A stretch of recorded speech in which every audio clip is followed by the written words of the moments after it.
1898년 이 나라의 건국 대통령께서 23살 젊은 나이에 5000년 우리 역사상 최초의 민주주의 혁명에 참여하십니다. 고조 황제를 폐위시키고 미국식 민주주의 국가를 수립하려는 엄청난 계획이었습니다. 하지만 혁명 모의는 발각되고 우남께서는 체포당하십니다. 감히 임금을 쫓아내려고 했으니 역적입니다. 사형 선고를 받고 조선의 중죄수만 가두는 한성 감옥에 갇히게 됩니다. 그곳에서 온몸이 으스러지는 고문을 당하십니다. 뻘거벗긴 채로 공중에 거꾸로 매달아 놓고 코에 고춧가루를 뿌립니다. 주전자로 물을 들이붓습니다. 주리를 틀기도 하고요. 쇠붙이를 빨갛게 달궈서 살을 지지기도 합니다. 우남께서는 명필이셨습니다. 너 북구시 자신다며 손 내밀어봐. 이 건국 대통령의 손을 옹리들이 망치로 때립니다. 손가락이 다 망가져가지고 감옥 가기 전에 서예 실력을 회복하는데 무려 39년이 걸립니다. 이렇게 온몸이 망신 차이가 되도록 으스러진 이 나라 건국 대통령의 손에 진리의 책인 성경이 들려 있었습니다. 더 이상 내려갈 데가 없는 인생의 밑바닥까지 추락하신 우남께서 한성 감옥에서 성경을 읽으십니다. 이 성경 죄수를 가둬놓은 감옥 안의 형편은 더 비참하겠죠. 쪽지 좁은 깜방에 꼼짝없이 갇혀서 속수무책으로 사람들이 죽어나갑니다. 간수들이 하는 일은 하루 한 번 순찬을 도는 일입니다. 죄수가 병관에서 축 늘어져 있으면 간수가 와서 누워있는 죄수의 발바닥을 발로 한번 찹니다. 살아있으면 으악 하고 소리를 지르겠죠? 저놈 살았구나. 그럼 그냥 갑니다. 갈 수밖에 없겠죠. 야동이 없으니 다른 교죽하는 방도가 없습니다. 발바닥을 한번 찼는데 비명소리도 지르지 않고 그냥 있으면 저놈 죽었구나. 시체를 끌어내립니다. 그럼 여러분 한번 생각해 봅시다. 간수가 방금 수차를 돌았어요. 간수가 간 다음에 내 옆에 있는 죄수가 조금 있다가 죽었습니다. 그럼 어떡하죠? 그 다음날 간수가 올 때까지 그 죄수랑 같이 섞여 있어야 됩니다. 그렇지 않아도 생지옥이라고 불렸던 한성 감옥이 콜레라가 번지면서 산사동을 받아 회개하고 예수를 믿는 그런 전도의 열매가 실제로 맺어졌습니다. 이승만 박사의 글은 이렇게 이어집니다. 이런 기회를 통하여 복음 말씀을 가르치네. 이 문장은 이렇게 끝을 맺습니다. 기쁨을 이기지 못하니라. 저는 이 글을 읽을 때마다 참 말로 표현할 수 없는 감동을 받습니다.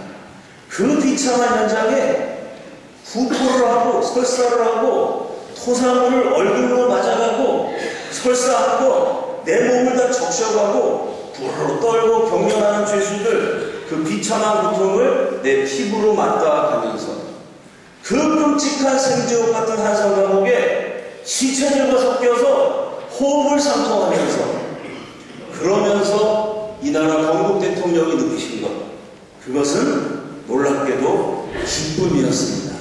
이런 기회를 통하여 복음 말씀을 가르침에 기쁨을 이기지 못하니라. 한성 감옥에 갇힌 이 나라 건국 대통령의 영혼을 사로잡은 것은 절망도 비참도 허무함도 아니었고 기쁨이었습니다.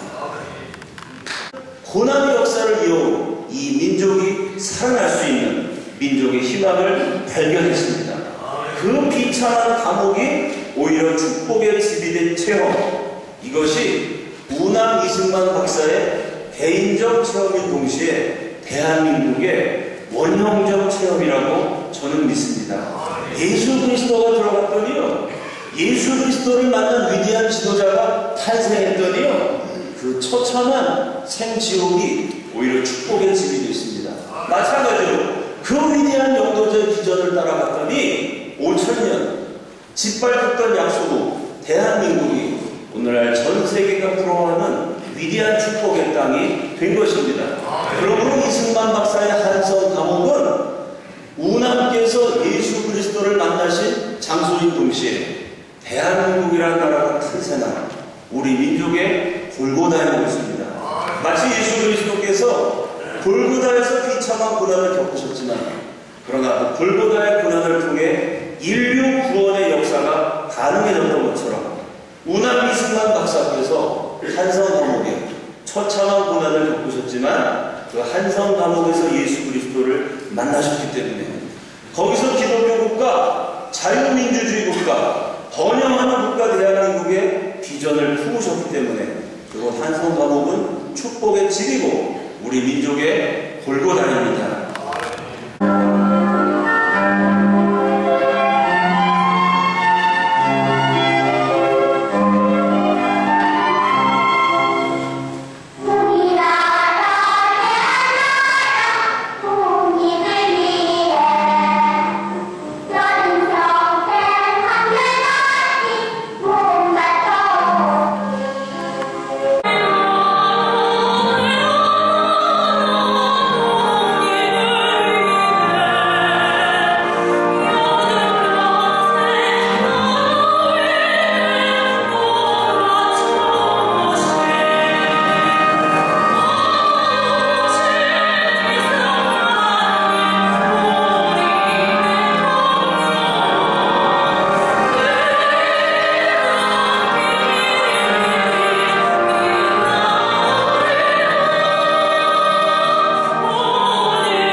존경하는 국민 여러분, 이승만 박사 기념사업회 박사님은 뛰어난 통찰력으로 국제 정치를 크게 풀어본 석학이셨습니다. 조펜 인사이드 아웃이라는 책을 통해 일본이 동남아를 침공하여 전략적 골자를 확보하고 미국과 전쟁을 할 것이라고 예측하셨습니다. 일본이 진주만을 침공한 것은 책이 출간된 지 불과 6개월 뒤였습니다. 이 책에는 박사님의 자유민주주의에 대한 깊은 이해와 굳은 의지가 담겨 있습니다.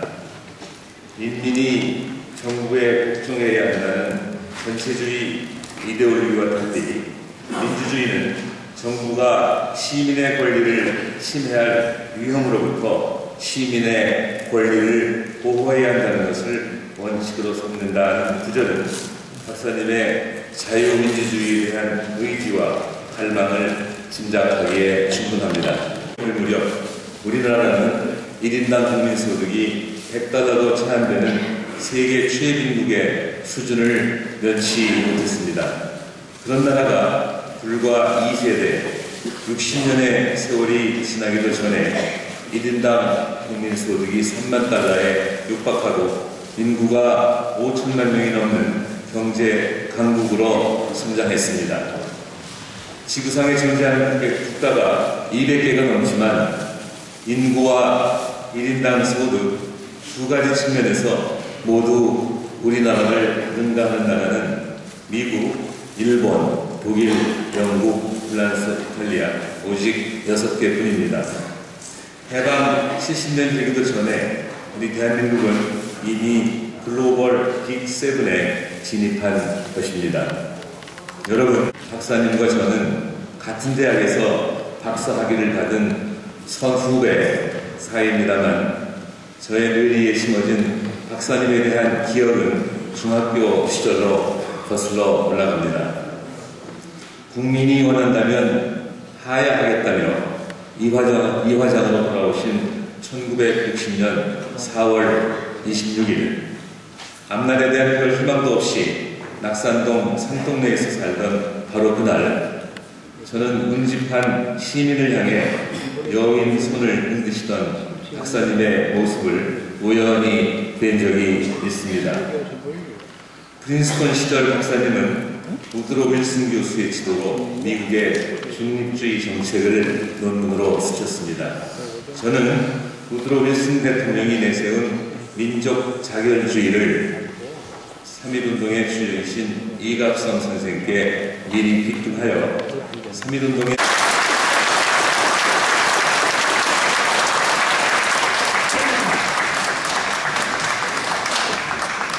근현대사의 가장 결정적인 인물로만 생각했습니다. 작년 말 근현대사를 다시 공부하면서 정말 놀라지 않을 수 없었습니다. 이승만 전 대통령은 대한민국이라는 나라의 이 나무의 가장 큰 뿌리와도 같은 분이었습니다. 전쟁이 막 끝나 경제적으로, 군사적으로, 기타 모든 부분에서 최약소국이었던 대한민국의 초대 대통령은 원조 아닌 원주민국은 더욱더 웅장하게 바꿨습니다. 그 결과 저희 청소년이라는 수많은 꽃봉오리가 맺어지게 되었습니다. 사실 어디 가서 제 꿈을 잘 말하는 편이 아닙니다. 이제껏 제 꿈을 말했을 때 모두에게 비웃음을 당하기 일쑤였습니다. 하지만 오늘 이 자리에서는 제 꿈을 꼭 말해보고 싶습니다. 이승만 대통령이 바오들이 전부인줄로만 알았습니다. 우리나라는 자랑스럽지 못한 역사를 가지고 있고 첫 단추가 잘못 끼워졌다고만 알고 있었습니다. 그런데 하나님의 은혜로 하나님의 관점으로 역사를 다시 보게 되니 대한민국은 자랑스럽고 거룩한 나라였습니다. 그리고 그런 나라를 세운 그 중심에는 대통령이 계셨습니다. 건국의 아버지이고 믿음의 선배인 우리나라 1대 대통령이 있었습니다. 대통령을 정죄하고 판단하고 하나님이 허락하신 나라를 감사하지 않았던 그 모든 죄악을 하나님 앞에 회개합니다. 용서하여 주세요. 대통령께서 청년 시절에 함성 감옥에서 처음 예수님을 영접하시고 그때부터 날마다 주님께 나라와 민족을 위해 기도하셨다고 들었습니다. 그때 드려진 나라와 민족을 향한 기도가